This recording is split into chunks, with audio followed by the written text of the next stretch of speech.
کچھ لوگ بدنصیب ہوتے ہیں، اس لیے وہ کسی کے ساتھ کتنا ہی برا کیوں نہ کر لیں انہیں کبھی بھی احساس نہیں ہوتا۔ اور بدنصیب اس کو نہیں کہتے جس کو اس کی مانگی ہوئی چیز مل نہیں پاتی، بلکہ بدنصیب اس کو کہتے ہیں جن کو اللہ پاک دل تو دے لیکن ان سے احساس گناہ چھین لے۔ تبھی اللہ پاک ایسے لوگوں کو ان کی اچھائی کا بدلہ دنیا میں ہی دے دیتا ہے، اور آخرت میں ان کے لیے کچھ بھی نہیں ہوتا۔ ہم سوچتے ہیں کہ اس نے تو ہمارے ساتھ برا کیا تھا، تو پھر اللہ پاک نے اسے کیوں نہیں کچھ کہا؟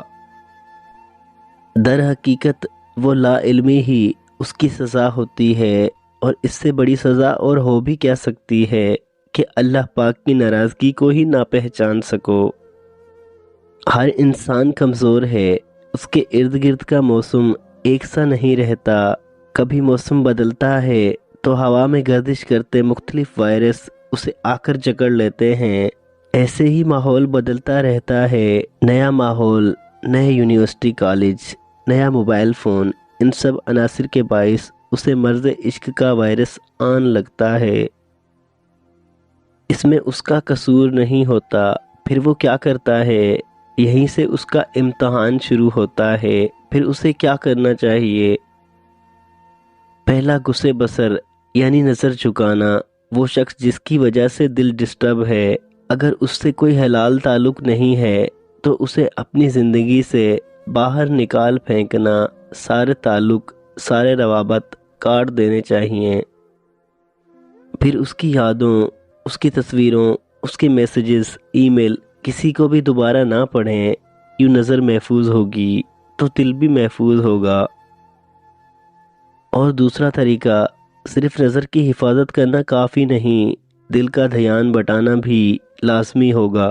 عشق کو عشق کاٹتا ہے، محبت کو محبت کاٹتی ہے، اور اپنے دل میں سب سے بڑی محبت اللہ پاک کی بسائی جائے، وہ ہمارے دل کو اتنا مضبوط کر دے گی کہ ہم اس شخص کی طرف نہیں لپکیں گے۔